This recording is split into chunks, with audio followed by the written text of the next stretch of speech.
Crime is a fascinating genre, and investigating them is something you rarely get to do, especially in free form. Most mystery video games have to hold your hand because the devs cannot possibly imagine that your solution to a problem would be to break into the office of the arcane to get the registry of all the spellcasters in the country to determine who could have cast power word kill on the victim. That's the kind of idea you can only have at the gaming table. Mysteries have been a part of the RPG hobby for almost as long as dungeons. The original Call of Cthulhu game came out in 1981 and was marketed as an investigative horror game. In it, players play as paranormal investigators, though usually just ordinary people who stumbled into weird stuff, and the moment they do, they are irrevocably set on a path. Investigate the inconceivable mythos before you go insane and your mind is shattered by the realization of its incomprehensible insignificance in the face of eldritch horrors. Adventures ranged from one-shots to brief adventures and eventually to the massive globe-trotting adventure Masks of Nyarlathotep, which was a long-form campaign full of interwoven conspiracies, networks of NPCs, and cinematic pacing. And it was basically the first of its kind. Yeah, there were the Demon Web Pit series earlier, and of course Dragonlance around the same time, and other supplements that were easy to make campaigns out of, like the City-State of the Invincible Overlord, or Tegel Manor, or the Shadows of Yog-Sothoth. But let's be real. Masks of Nyarlathotep was the beast unto itself. It was the first to tie a globe-spanning narrative, multiple cities, and investigative freedom into one cohesive story. And they're still publishing new versions of it. Just like D&D put out the new Castle Ravenloft or the new Temple of Elemental Evil Adventures for 5e. The point I'm making is that mysteries are one of the cornerstones around which our hobby is built. And it's easy to see why. They're incredibly fun and incredibly engaging.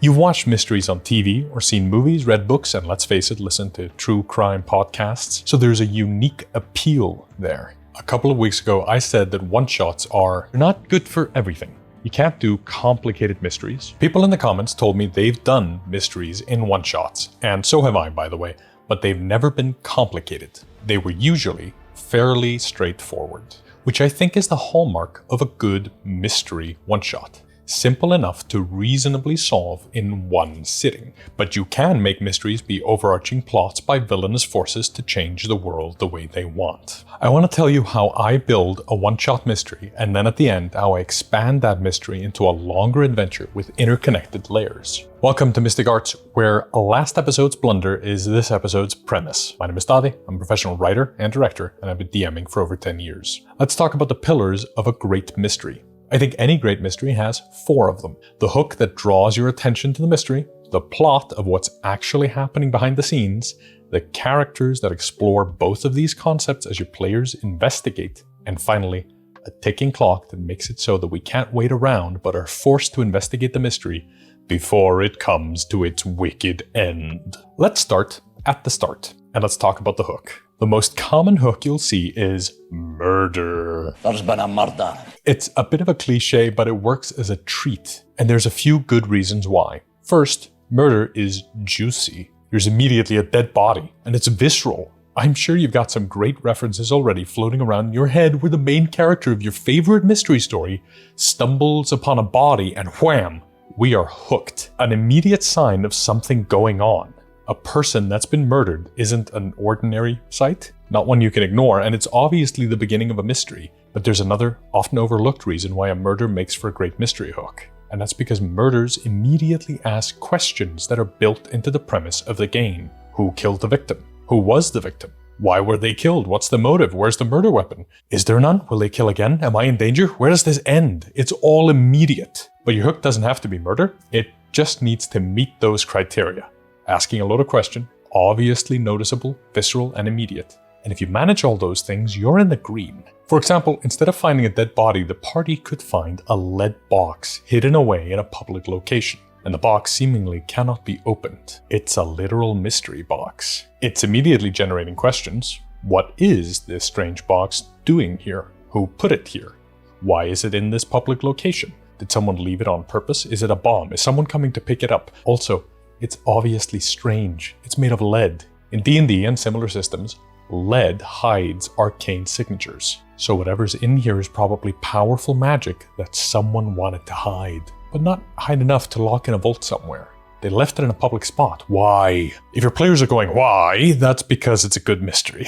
It's a visceral question. Your players will be asking themselves, and they'll all wonder, what's in the box? Once you have your hook, you can't get a lot further without knowing the plot. In other words, you need to have answers to this question that you're prepared to answer. There's a lot of advice out there originating from, I believe, the Alexandrian, saying don't prep plots, prep situations. And I'm not talking about prepping that kind of plot. When I say plot in this context, I don't mean the way the narrative progresses, i.e. this happens, then this happens, then this happens. I mean the scheme that the bad guys are up to. Like, what are they plotting? That's our situation. So, there's a dead body. You need to know why the victim was killed. What were the killer's motives? Who's the victim? What kind of event initiated the crime? In other words, why did the bad guys do what they do? Maybe the victim saw something they weren't supposed to. Maybe they angered the murderers somehow. I don't know, maybe they outed them, realized their secrets, threatened them with exposure. Pick something.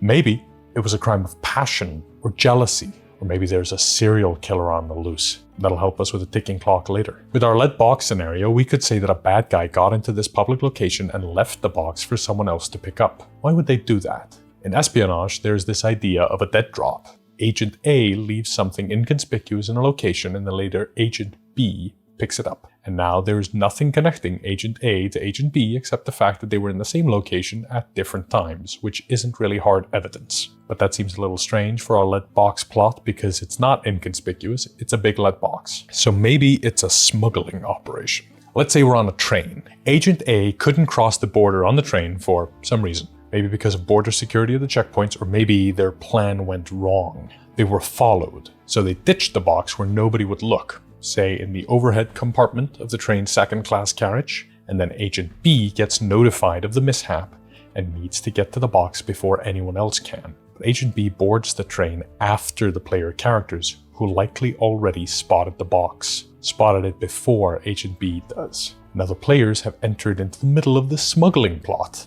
The plot being, get the box across the border without anyone noticing, and the players just happen to spot the strange box with the magic hiding lead signature. That's a situation where the players find themselves in the middle of a smuggling plot. Do you follow so far? We could further expand on the plot by creating factions with secret schemes. When I'm creating a mystery, I want to know as much as possible about the plot so I can be ready for anything. In our scenario, I'm going to say the smugglers belong to the Masked Accord, a faction of covert operatives planning terrorist attacks on the city of Blackguard to incite a war with the neighboring nation of the Ariston Confederate Union. This little box could start a war. So what's in the box? What's in the fucking box? An artifact. The skull of the paladin is a dangerous magic item that can sap the life force of living creatures. It's basically a magic bomb. It can be used to do horrible, horrible things, and the bad guys want to use it. Well, we can't get much further without thinking about non-player characters within the story. Who's the victim? The murderer? The witnesses, if any? The other suspects. You can give them names and characteristics, possible motives, and, crucially, stuff they've seen. In our running example, there's Agent A, but he doesn't really feature in the adventure since he leaves the train before the players get on board, so we'll just ignore him for this mystery, but we could always bring him back later in a future mystery adventure. Agent B sounds like our bad guy. If the players have the box when Agent B gets on board the train, he will likely want them killed and get his box back. We'll make him look like an obvious smuggler thug villain, someone the players will see and immediately clock as the main bad guy. He's a hardened criminal who's used to things going wrong. We'll call him Virgil Crane, and he came on board with a few cronies that can make for an interesting combat encounter. Because if nothing had gone wrong, they would have sent someone less experienced and without backup. But something did go wrong. The box wasn't supposed to be unattended, so the bad guy faction sent Crane. Then, we'll need some witnesses, but not too many that it becomes impossible to keep in our heads, but enough that the players can walk around the train and talk to people. Ideally, by talking to these characters, the players should be able to piece most of the mystery together. Enough to understand the stakes, the tension, and a good deal of the bad guy's plot. We'll need a key witness, who will need a name and a backstory. That'll be Lucinda Bell, a southerner who travels this train route on occasion. She saw Agent A come in and leave the box in the overhead compartment. She knows it's made of lead because she's a firearms manufacturer and would know lead just by sight. She suspects something's up but doesn't know what. We'll need some other witnesses as well to fill our train. Let's say there's a porter that works the train, Georgie. There's also an upper-class nobleman who doesn't want to speak to the characters and doesn't know anything. We don't need every witness to be useful after all. And let's throw in an ordinary cop. This cop character, Constable Hensley, can sort of deputize the player characters to help them solve the mystery. You know, if they're being too cautious, he gives them permission. This seems like a good cast of characters and we could stop here for now. But at this point, it's starting to make a bit of sense. The characters get on the train, spot the box or have it pointed out to them by an NPC. They can talk to people about the box to figure out where it came from. They can get permission from the constable to investigate, and they could try to figure out a way to open the box, which would activate the skull and deal a bit of damage to everyone. They'd see the obvious threat it poses and should be able to conclude that this box on the train is bad news. Something's up, and then Virgil Crane comes on board to look for the box and might even demand that characters give him the box. Give me the box. If he sees them with it. That way we know there's a likely possibility of a fight. But then where's our ticking clock? How do we guarantee the tensions are rising every minute that goes by? How do we make it so that there's a guaranteed good time around the table for the players? If you're doing a murder, you could make this be a serial killer that kills every night. Or if you're in a murder mystery locked house Agatha Christie type scenario, you could have another body show up an hour later. Maybe the evidence gets cold, or cops get involved and want to stop the players from pursuing the investigation. Maybe the cops want to cover up the crime. You find some way to make time matter. It's the third most important resource in D&D at least. Action, resources, and time. Maybe the longer as the players wait around, the more likely the bad guys are to find the PCs and try to kill them. Hell, if you watched any James Bond movie, it boils down to the bad guy realizing Bond is a threat and routinely attempting to kill him. Or you put an obvious ticking clock in. The murder happened to cover up that the screaming mass gets summoned at the next full moon. And the rest of the mystery is finding out where the screaming mass gets summoned. Who summoned it? What else do they need for the ritual?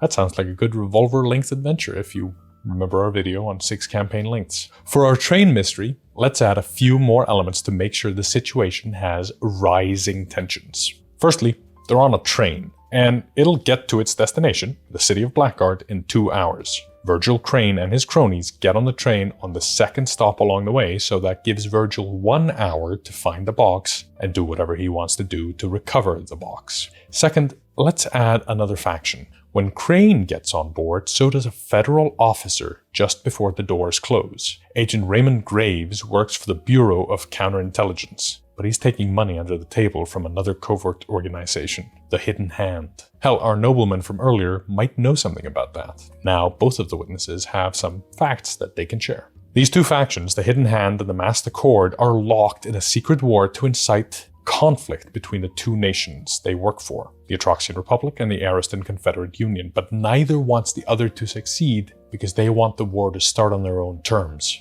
The players are the unfortunate good guys caught in the middle of all this. Remember our video on the 3-faction rule? Good, Constable Hensley and the players.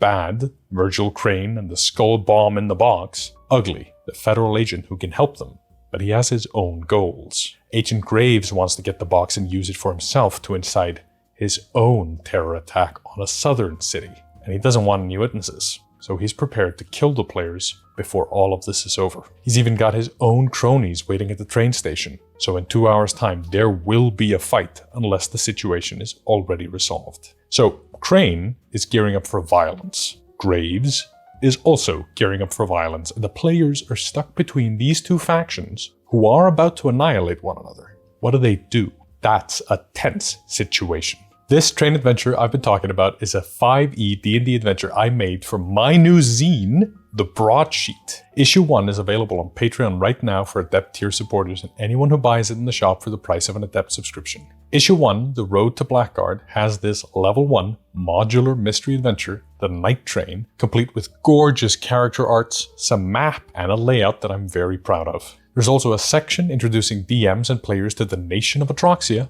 which is a sort of flintlock fantasy by gaslight setting, and a detailed gazetteer of one of the districts in Blackguard, the Argent Sector. Next month, there's another issue with another adventure, another district, and a setting guide for the city of Blackguard more broadly. If you want this adventure or want to get to know my setting, go pick up the zine and you'll get this roughly 40-page document. You'll be supporting me and AB as we make the change over to working on Mystic Arts full-time. And if you join this week, you can use the coupon code NIGHTTRAIN to get 15% off your first month. Once you've got the bones of a mystery adventure sorted, a hook that grabs your players' attention, a plot the bad guys are up to, a cast of characters to interact with, and a ticking clock that forces the players to take action before it's too late, you're off to the races. You can layer mysteries like this within one another, or string them together right after one another and add more complicated elements like red herrings, clues that lead the players astray. Just be careful with red herrings. You may need to prepare a release valve to tell the players that the thing they're following was indeed a red herring, if they get too hung up on it for too long a time.